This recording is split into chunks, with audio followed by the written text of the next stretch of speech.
أعوذ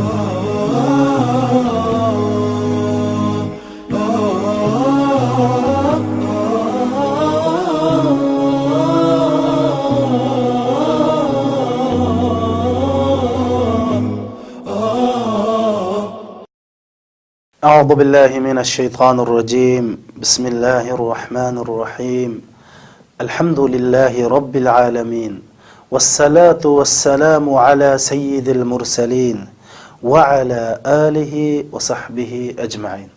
السلام عليكم hürmetlik can qarindoshlarım. Men bugun Alloh subhanahu va taolaninki muvaffaq qilishi bilan sizlarning huzuringizga Ailem cennetim bir yürüyüşlük dersinin 16. kısmını huzurunlağa sunuş için oturttum ben. Qarindoshlarım. Bu dersinin temisi bolsa ayol otursa ki da'talashni hal qilishning muhim chora tadbirlari degan ders.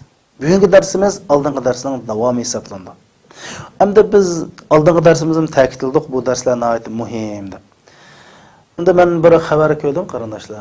Shu xabarda mandaq deyilgan. Bir olam uçquchisi olam bo'shlig'ida 17 kunni o'tkazish uchun yer sharida kech kunduz 2 yil mashq qilganligini so'zlayapti. Endi bir aeroplan haydamoqchi bo'lgan, mashina haydamoqchi bo'lgan odam chuqum ashunda jafoliq mashq qilib, ta'lim tarbiyani to'liq elib, shu o'zining qilmoqchi bo'lgan ishiga aloqador bilimlarni to'liq egallagandan keyin andikin shu ishni qilish salohiyatiga ega bo'ladi.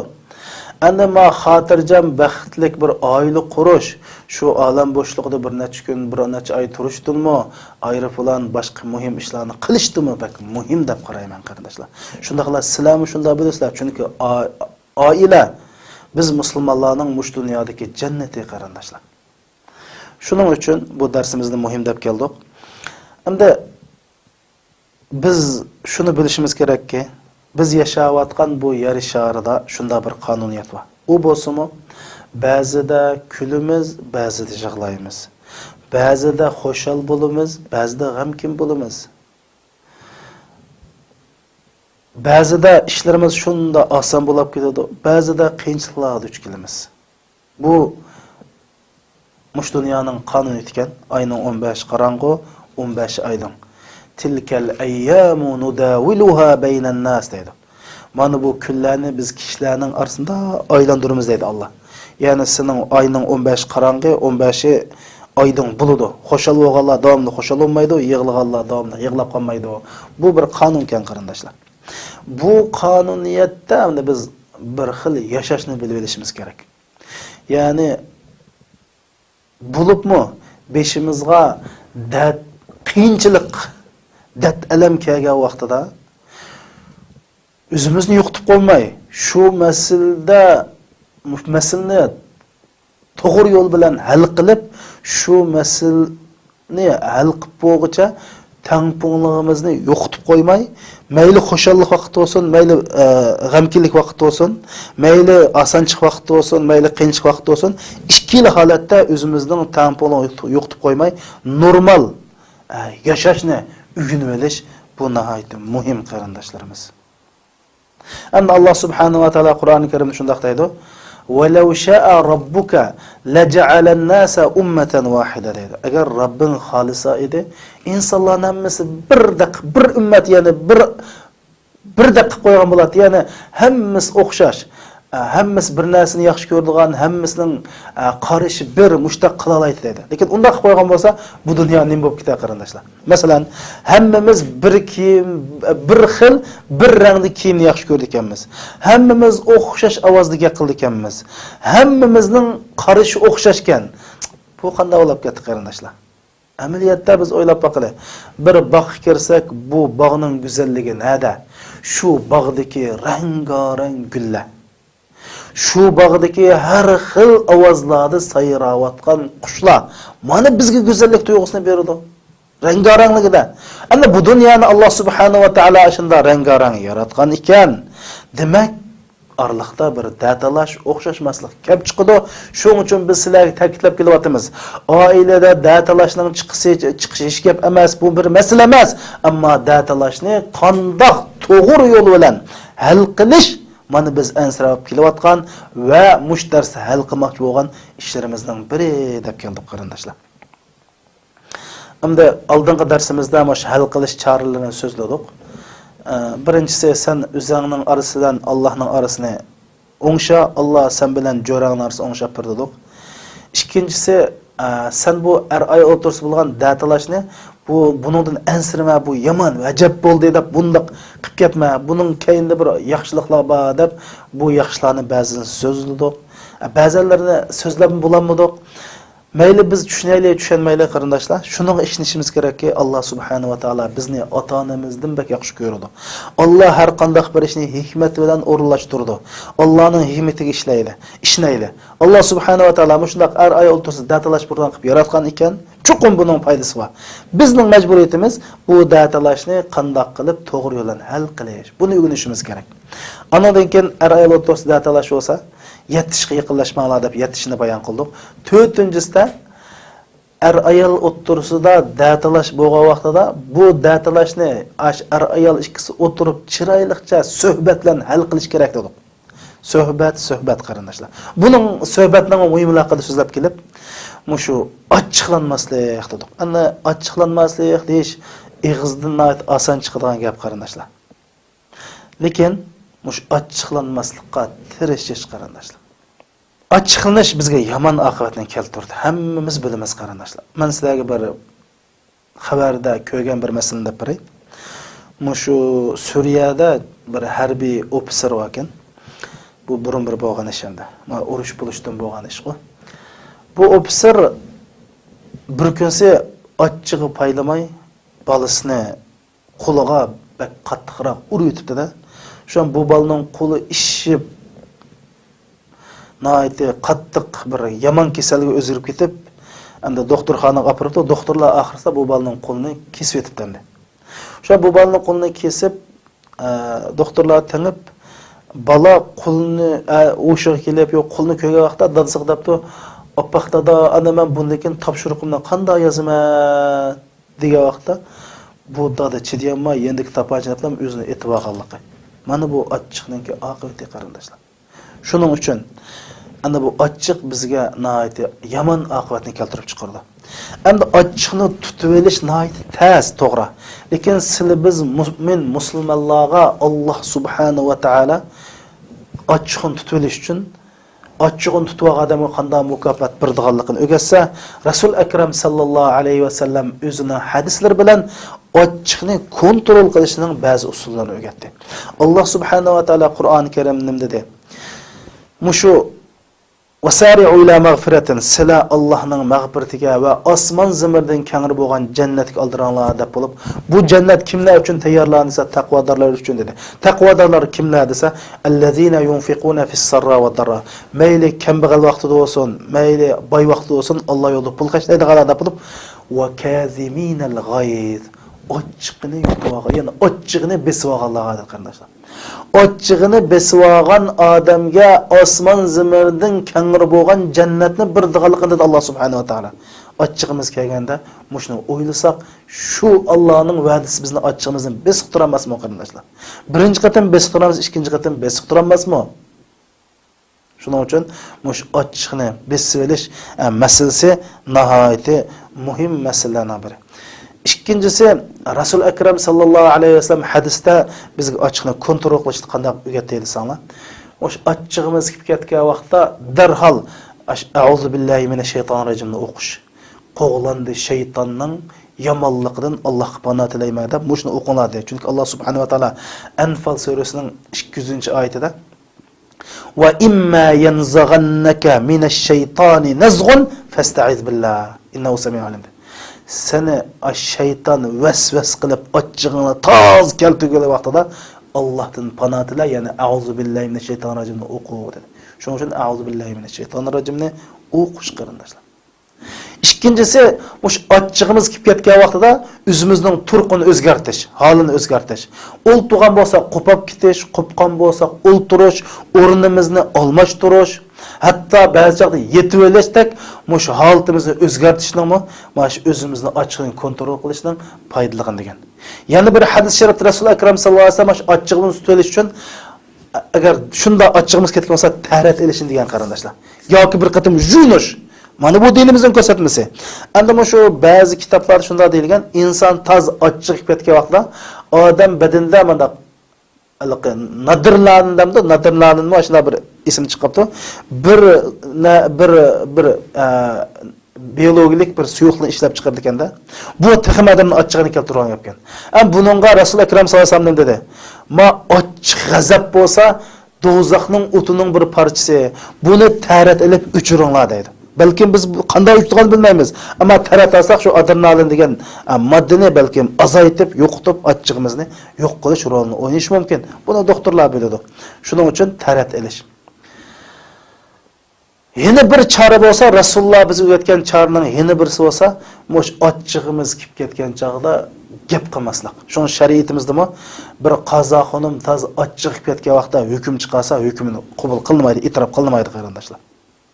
Chunki hammamiz bilamiz, achchig' kelib ketgan vaqtda inson o'zining degan gapini normal hayotga kelgan chuqur pushaymon qildi. Achchig'lik qilgan so'zninki 95 balki 99% xato chiqadi. Shuning uchun urush kitoblarini o'qisaqmi, dushmanning qandoq qilib achchig'ini keltirishni qo'lga keltirish uchun taktik ishlatadi. Nima uchun esa dushman achchiq kelganda harakat qilsa chuqur xato harakat qildi deb mushundaq bir urushlar o kitoblardan bayon qilingan. Hamda Rasul akram sallallohu alayhi vasallam nima deydi desa, "Man katama g'ayzan wa huwa qadirun ala an yanfuzahu da'allahu ala ru'usil khalaq yawm al-qiyamah fayukhayyiruhu min al-hur al-ayn ma yasha." Bir odam bakan achchig'ini shundoq kelib ketgan achchig'ini yutib, ya'ni ichiga yutibdi deydi. Achchig'ini o'zini tutib yotdi. Vaholanki bu odam achchig'ini chiqaray desa chiqara oladi ekan deydi qarindoshlar. Ana nurg'un odamning achchig'i keldi, lekin achchig'ini chiqaray desa qo'ldan kelmaydi, kuch yetmaydi.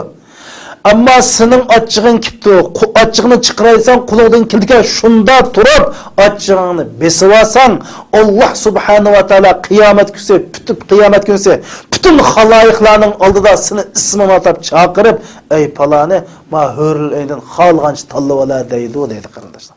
O'ylab boqinglar, ma achchiq tutilishning naqadar dinimizda bir fazilatlik amal ekanligini. Bir och singillarimiz mushni anglasa, yigitlarimiz mana angladi. Och singillarimiz mush hadisga asosan, yuqoridagi oyatga asosan Alloh subhanahu va taolo achchiq yutwas osmon zamindan kengara jannatni va'da qilibdi. Rasul akram sallallohu alayhi vasallam achchiq yutvadan manda qadisin debdi deb achchig'ini yutsa, shu och singillarimiz og'zini shu achchiq ketgan jim tutsa, chuqum Alloh subhanahu va taolo ularni qiyomat kunida ismini chaqirib, shularni rozi qildi qarindoshlarimiz. Shuning uchun mana bu achchig'ini beslashninki Rasulullohning qilgan va'dasi, Allohning qilgan va'dasi. Mush achchig'imizni tutib olish dinimizning bizni ko'rsatgan nihoyat muhim yo'l yo'riqlari. Mana bu achchig'ni kontrol qilishning ba'zi muhim yo'l yo'riqlari qarindoshlarimiz. Hamda bu achchiq ketgan chog'da yomon yeri erning og'zidan taloq degan so'z chiqib qolsa, oila vayron bo'lgan gap. Chunki bu achchig'imiz ketib faqat axloshimizni yo'qotib qo'yib, nim deganligimiz uqmay taloq deb chiqib qolsa, taloq bo'lmaydi. Ammo bu misaloq oldi nurg'on odam achchiq taloq qilishing deb pushmon qilib, "Voy, men achchiq qilib kelsa, va achchiq bo'lgan taloq bo'lmaydi" degan gaplar bor. Yo'q, hech kim kulib turib taloq qilmaydi qarindoshlar. Hamma odam achchiq kelganda qildi. Shuning uchun mush achchiqlikni kontrol qilishni Rasululloh bizga mush ta'limotlarni o'rgatdi. Mush bo'yicha ish ko'rish. Har ayol o'tirsidagi datalashni hal qilishning yana bir chorasi bo'lsa qarindoshlar, konu xamanni so'ramaslik qarindoshlar. Konu xamanni so'ramaslik deganimiz ayol o'zaro datalash qilib qo'ygan vaqtida 10 yil, 15 yil bir necha yil o'tib ketgan ishlarni o'tirib so'rab chiqmaslik. Voy sen 10 yil burun mana qilgan, o'tganda buni qilgan deb ayol ikkisi konu xamanni so'ramaslik.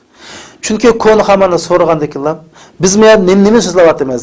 Ayol o'rtasidagi da'talashni hal qilish choralari so'zlayapmiz. Bu siz konu hamani so'rasangiz, hal qilinadi, balki chatoqning doirasi texnik kengaydigan gap. Shuning uchun konu hamani so'ramayli. Gap qilgan vaqtida o'zimiz bilan boshlayni gapni. Yani men mandaqqan, o andaqqan. Voy sen uni qilding, sen buni qilsa, yana chatoqchilik qarindoshlar. Yani masalan, bir ayolni ayolim bugun uydan chiqma debdi. Ayol uydan chiqayotgan bo'lsa, o'shan bir datalash yuz bergan bo'lsa, ayol gaplashmoqchi bo'lsa, "Ha, meni uydan chiqma" deb emas. Meni uydan chiqma debdi, men chiqdim. Shundan qaşılı boshlandi. Ermo, uydan chiqma desam bu chiqdi demay, men uydan chiqma degandim. Deb o'zidan, ya'ni hammadan gapni o'zidan boshlash kerak. Darhol qarish tarafdan boshlasak, chatoq yana kengayib ketadi qarindoshlar. O'sh ayol ikkisi datalash qilgan vaqtida bundaq masalani umumlashtirmaslik. Bunda deganimiz, "Ey xotin zot, sen burunduli nachardan. Sening ota-onang bir nachar odamdi" demaslik. Ayolmo zot sendan men yaxshilik ko'rmadim. Zot sen dadangmi eski, o'zingmi eski, oilang, ochsinglar eski deydigan, o'shada umumlashtirib gap qildigan ish bu oiladagi jangi jadalni bak avut o'tdi. Endi bu konu hamanni so'rish fazilatlik erkakning ishi emas, oliy janob kishilarning ishi emas qarindoshlar. Chunki mushunda bir vaqalik Rasulullohninki davrida bir yuz berdi, ya'ni Rasulullohning oilasi yuz berdi. Rasululloh qanday qildi anglab turadi. Rasululloh akram sallallohu alayhi vasallam o'zininki ba'zi ayollarga bir maxfiyatlikni dedi. Deb magabni hech kimga demang deb qo'ysa, ayoli boshqalarga deb qo'ydi. Bu haqda Qur'on nozil bo'lib, shu voqeani tasvirlab deydi. Wa iz asarra an-nabiyyu ila ba'di azwajihi hadisa falamma nabba'at bihi azharahu Allahu alayhi arrafa ba'da wa a'rada an ba'd. Payg'ambar o'zining ayoliga bir yushurun maxfiy gapni qildi. Ayoli bu gapni oshkorlab qo'ydi. Alloh ayolining maxfiyatini oshkorlab qo'yganini payg'ambarga bildiribdi. Payg'ambar ba'sini dedi, ba'sin demedi dedi. Bunda degani, "Voy sen manda qilsam, ani qilsa o'tgandim, qantang mundaq demay, dag'lam gapning uchun chiqarib qo'ydi" dedi. Qur'oni Karim mana bu Qur'on mandaq ta'sirladi. Ya'ni bizda mushunda axloqni o'rganinglar, o'tmishni konu hammani so'rab yurmanglar deydi qarindoshlar. Har bir to'y qilgan qiz yigitlarga men shundaq deymanki, sizlarning qo'linglarda bir o'chirgich bo'lsin qarindoshlar. Bu uchirgishni men nadin bu gap dedim desanglar, mushaqda bir vaqalikni materialdan ko'rib qoldim. O'sha cho'ng bir katta zot to'y qilibdi. To'y qilgandan keyin dadisi oqshimisi shu to'y qilgan oqshimisi uy kirib, "Assalomu alaykum va alaykum assalom. Balam menga bir daftar, qalam, uchirgish akela" debdi-da. "Voy dada, bu to'y qilgan nima qilsa taqasi akal" debdi. Sho'lan o'yin oqtus yo'q. "Voy dada, uyda yo'q, ataklasi yo'q, bugun akelsa" degan keyin pastga tushib, do'kondan qalam, daftar, o'chirish ekan balam, palani gapni yoza debdi. Yozsa endi o'chira debdi. Yeni palani gap dedi. Yeni o'chira, yeni yoza, yeni o'chira. "Voy dada, gap qilgan nima maqsading va?" desa, "Balam, sen to'y qilding bugun. Sen qildigan nasihatim sening qo'lingda bir o'chirgish bo'lsin, yozganni o'chiribma. Ya'ni sen bu daftar yozganni yozib, o'chirmasang daftar to'shib ketadi, chatoq chiqadi. Ya'ni sen to'y qilding, uyda bo'lgan ko'ngilsizlik mushtashlarini mana o'chirgishni o'chirib turgan" degan tushunchani balsiga berish uchun shunda qilgan ekan. Men deyman shunga, har bir ayolning qo'lida shunda o'chirgish bo'lish kerak qarindoshlar. Bu misol konu hamandan tatliq narsa chiqmaydi, sesiq to'plar chiqadi qarindoshlar. Yana bir deydigan gap qarindoshlarimiz, bir narsani bilinglar. Allohning go'zal ism sifatlaridan al-afu degan sifat bor. Afu degan gap ash gunohini yiltizlar uchirib, farishtalarning namomal daftardan uchirib, mushtaq afu qilib kechirib yetadi. Alloh afuchan zot, shuninga afuchanlarni yaxshi ko'radi. Biz bandalarga, ayollarimizga, aylarimizga afuchanlik bilan muomala qilsak, qiyomat kunsi Alloh subhanahu va taolo bizga o'zining afuchanlik sifati bilan muomala qildi. Hadis sharifda Rasul akram sallallohu alayhi vasallam shunday deydi: "Allohumma man waliya min amri ummati shay'an Feşakka aleyhim feşkuk aleyhim deydi. Ey Rasulullah dua qildi. Ey mehriban Allah. Men ümmetimning ishiga mas'ul bo'lganlar deydi. Bir ishga mas'ul bo'pti. Ash ümmetimga davomli taschilikni akeltirsa, uning qiyomat kuni taschilik, dishvorchilik yo'q turgan. Agar mening ümmetimga osonchilik qilsa, mehribon, kuyimchan, apuchan bo'lsa, uningga ham mehribon, kuyimchan bo'lib duo qilib o'tgan Rasulullohning duosi ijobat qarindoshlar. Biz insonlarga qanday muomala qilsak, qiyomat kunisi Alloh bizga shunday muomala qildi. Biz jinnisin zihirgacha shundoq birdan sanab oshundoq kichkina ishlarni yo'g'ontib uyda kashini tugatmay san uni qon buni qon da'vasak Alloh qiyomat kuni bizdan shundoq hisob oladi. Voy apuchan bo'lib kan qo'saq bo'lib bo'pti untib uchugishdi uchursa qiyomat kuni Alloh bizga shundoq muomala qiladi demak chiqarindoshlar. Ayol o'ttirsidagi datalashni hal qiladigan yana bir yaxshi chora tadbir bo'lsa, datalashni hal qilish jarayonida sizmi gap qiling, lekin qarshi tarafnimi gap qilish fursatiga qiling, ya'ni fursat bering. Masalan, erga qiplam kashkicha o'zini gapini qiplam. Shunda ayol og'iz bo'g'ich sanjimto og'zini jum deb gap qilish fursati bermaydigan ish bu masalani hal qilishning yo'li emas qarindoshlar. Ayolmi kash vat gap qilavermay, chuqum o'zim gap qilib, ernamo gap qilib kevin devilish fursatini bilish kerak. Mana bu bir masalani hal qilishning oddiy bir qoida prinsipi qarindoshlar. U erimi og'ziga kelgancha tovlaversa, ayolmi tovlaversa, masala hal bo'lamdi, hal bo'lmaydi. Balki masala texim eg'irlashib, ikkala taraf mush jimmas og'zimiz bilan o'zimizga kashil tepib olamiz. Shundan shu Imom Ibn al-Qayyim al-Jawziy rahmatullohi alayh 6 xil ayoldan o'ylanmanglar deb shu qatorda mush to'lga qilgan bizni kas deb qo'yamiz. Vat mushlarni ammanglar deb tavsiya qilgan. Shuning uchun mayli er bo'lsin, ayol bo'lsin, mushu gapga qanday gap qilishini yaxshi ko'rsa, boshqalarga shu gap fursatini berish kerak. Ya'ni gap qilish bir san'at bo'lsa, boshqalarni anglashning o'zim bir san'at va isil xislat qarindoshlar. Alloh subhanahu va taolo shuning Qur'oni Karimda mu'minlarni sifatlab allazina yastami'una al-qawla fayattabi'una ahsana degan. Ya'ni mu'min degan menda boshqalar gap qilsa samimiy anglaydigan kishilar degan. Rasulullohning hayotini o'qisaqmi, Rasululloh bir odam, hatto shu odam dushman bo'lsa-mu, gap qilsa, gapini kesmay, luqma sanmay, uzmay, shunda samimiy astoydil anglaydi. Mana mushning o'zi sapa shu odamning bir madaniyatlik odam ekanligini bildirganlar. Gap bo'g'ib o'tib turganlarga qilay deb gapni uzib luqma sanib qilsa, masala hal bo'lmaydi.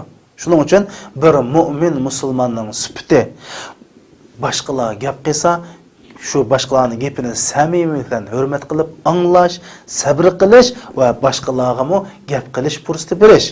Ana bu ayol ikkisimi chuqum masala hal bo'lsin deydi ekansizlar, chuqum bir-biringlarga gap qilish fursatini insoflik bilan berish. Sen 5 minut gap qilsang, qarshi taraf 5 minut gap qilish haqqi bor. Chunki sen gap qilsang, qarshi taraf gap qilmasa, masala hal bo'lmaydi. Ko'ngilkin davomlasa, hech bo'lmasa hal bo'lmaydi. Bu muhim masala. Yana bir ayol o'ttirsidagi datalashni hal qilishning yana bir usuli bo'lsa,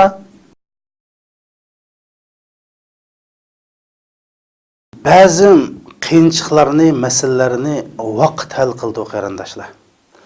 Masalan, bir qo'yib zodi bu masalani mishada chuqum bugun hal qilib o'tishimiz kerak deyishni o'zi xato. Ayol qopma zodi bugun mishada hal qildi, zodi g'azni g'az, o'digini o'da qildi, bugun qilib o'tishni o'zi xato qarindoshlar.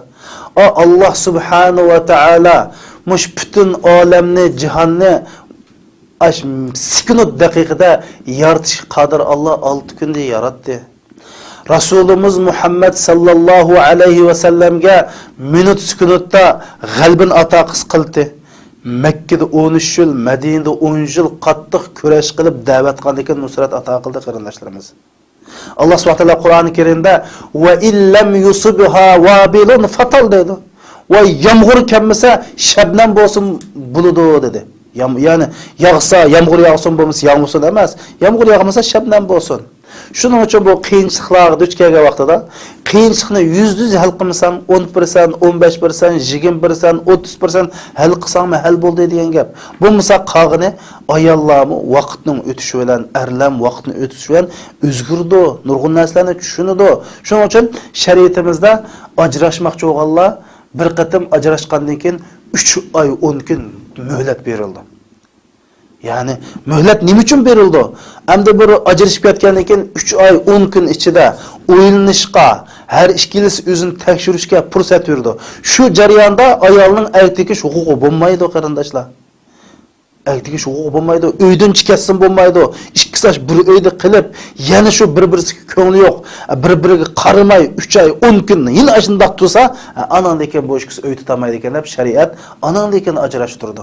Mana bu iddat uchining nurg'un hikmatlaridan biri hikmat shu qarindoshlarimiz. Shuning uchun biz bir masalani hal qilmoqchi bo'lsak, chuqur bu masala manda bo'lish kerak deb turmaylik qarindoshlar. Bir qiyinchilikqa o'xshamagan bir necha chora tadbirlarni o'ttirib qo'yib, ya mavosin, ya avosin, ya mavosin da zodimi shu olsin deb tursa ham bo'lmaydi. Vaqt nurg'un masalani hal qildi qarindoshlarimiz. Masalan, bir qiz bir yigit bilan to'y qilibdi. Masalan, yigit namoz o'qimaydi ekan. Ya sen hozir masjid chiqib namoz o'qiysa, ya ajrashsak bo'lmaydi. Buning nech vaqt berib, fursat berib gap qilamiz. Shundan bir yigit bir qizni olgan bo'lsa, ya yog'liq chekmaydi ekan, ya islomiy kiyimlarni kiymaydi ekan, uning zodi bugun kiysan kiysa, ya ajrashimiz. Yo'q qarindoshlarimiz. Chuqum nurg'un masalalarni vaqtning hal qilishiga ishlayli, ham vaqtning o'z rolini joriy qildirishga biz bir fursat yarataylik. Bu qiyinchilikni hal qiladigan yana bir chora bo'lsa, datalashni qabul qilish qarindoshlar. Bu datalashni qabul qilish degan nima degan gap? Endi to'y qildik. Mayli yigitda bo'lsin yoki qiz bo'lsin, ba'zi masala ko'rildi. Bu masala iymondan chiqarib o'tadigan yoki bizga jismoniy, ruhiy jihatdan ajoyib cho'ng zarar bo'ladigan masala bo'lmasa, ba'zi masalalarni o'ngshash uchun bir necha qatim tirishibdik. Oy, yillab tirishsak, er ya ayol o'zdiki bu masalani tugatmabdi. Shu o'xshash turaveribdi. Masalan, shikar kasalligiga o'xshash. Davolab baqimiz, o'n qilib baqimiz, o'n qilib taltirkuz saqaymaydi. Qanday qilamiz? Og'irsa kasalni qabul qilib yashashga majbur bo'lamiz. Shunga o'xshash, mush er ayollik turmushda biz chuqum ko'zimizni qor ko'zoyakda qo'yib yoki teleskop bilan qarab yashasak bo'lmaydi. Ba'zi masalalarni qabul qilmay ilojimiz yo'q. Bu dunyoda takomillik, mukammallik Allohga xos, ayib nuqsonsiz odam yo'q. Shuning uchun agar biz qabul qildik masalalarni, men dedim, iymondan chiqarayotgandak yoki bizga ruhiy, jismoniy jihatdan cho'ng tahdidlar bo'lmaydigan ba'zi masalalar bo'lsa, qabul qilib yashasak, Allah subhanahu wa ta'ala bizga katta ajr beradiganligini unutilib qolmasligimiz kerak qarindoshlar. Voy nurg'un odam yashaydi-ku, har xil saqaymash kasalni saqaymagan degan ost qabul qilib, sabr qilib, Allohning butkuni mushkan deb Allohning taqdiriga tiz bukib yashaydi-ku qarindoshlarimiz. Biz bilishimiz kerak, Alloh subhanahu wa ta'ala bizga mushun taqdir qilibdi. Tirishib qilibdi. Nasihat qilib qilibdi. O'shalmasa balki shuning baravariga shu ayolda yoki shu erda ayib bo'lsa-mu biz yoqtirdigan chuqum bir aloyidlik, yaxshi tarafi bo'ladi. İnson bo'lgan kun chuqum bo'ladi. Biz yaxshi qarasak, insof bilan qarasak, shu tarafi bo'lgandan keyin alhamdulillah, mandaq bir ayib va erni bersa, ayolni bersa, mandaq ortiqcha bir erni yoki ayolni beribdi deb Alloh hamd etib, kamchilikka sabr qilib, uni qabul qilib yashasak, mana bu hal qilishning yana bir chorasi qarindoshlar. Eng oxirgi ayol o'tirishga datalashni hal qiladigan yana bir eng oxirgi chora bo'lsa, ishonchlik, taqvo, bilimlik, tajribalik kishilardan maslahat so'rash. Yana bunda deganimiz, shu biz nurg'un chora tadbirlar haqida biz sizlarga so'zlab o'tdik. Mush choralarni qo'llanibsizlar. Masalan, vaqtga qo'yib beribsizlar, sabr qilibsizlar. Masalan, Fir'aunning ayoli ash Fir'aunga duo qildi. Ey Allah ko'ngliga insof bergin dedi, lekin hal bo'lmadi, sabr qildi. Alloh Qur'oni Karimda bu ayolning ismini tilg'ilib, cho'ng jannat ahlining peshqadamlaridan qildi. Bo'lmay ish maslaha hal bo'lmasa, eng oxirgi chora qanday qilamiz? İşençilik, taqvo, hayat tecrübesi var, bilimlik adamdan maslahat so'raydi. Maslahat so'ragan chog'da, masalan, akirimiz, inimiz, dadimiz, apamiz bizga eng yaqin adamdan maslahat so'rashga bo'lmaydi qarindoshlar. Nima ish qilsa, chuqur bu chog'da bir hissiyat aralashib qoladi. Hissiyat aralashib qolgandan keyin bu masalaga to'g'ri maslahat berilmay qoldi. Masalan, bubimiz, manda tag'illarimiz bo'lsa yana bo'ladi. Ama bek yaqin adamdan maslahat so'ramaydi. Maslahat so'rab, shular chuqurman degandek hayot tajribasi bor, yeshi bir oz cho'ng, mushunda oila tutib boqqan, mushundaq kunlarni beshidan kechirgan mundaq adamlardan maslahat so'rab, mu'min musulmonlardan maslahat so'raydi. Erlar so'rasin, qizlarimizmi o'zi ishindigan qo'sig'ida azpaz bilimi bor, hayot tajribasi bor, taqvodor ayollardan maslahat so'rasin qarindoshlar. Chunki Rasul Akram sallallohu alayhi va sallam maslahat so'ragan odam ziyon tatmaydi. Ma khaba man istashar degan. Maslahat so'ragan odam hargiz ziyon tatmaydi degan. Shuning uchun o'zimiz hal qilolmasak, qanday qilishni bilmay qolib qolsak, darhol qaror chiqamay men mushta oilada manda masalalarga duch kelyapman deb hozir nurg'un kishilar bormish oil to'g'riliq maslahat bergan. Yaxshi odamning maslahatini olayli. Inshaalloh maslahatini olsak, chuqur bu maslahatchi to'g'ri bizga fikrini, to'g'ri qarashni va to'g'ri hal qilish choralarini bizga deb turdi. Undan boshqa chora tadbirlar bor. Lekin men darsimda o'zimning esiga kelgan, ko'rgan materiallarimdan foydalangan so'zlarni o'tirib qo'ydim.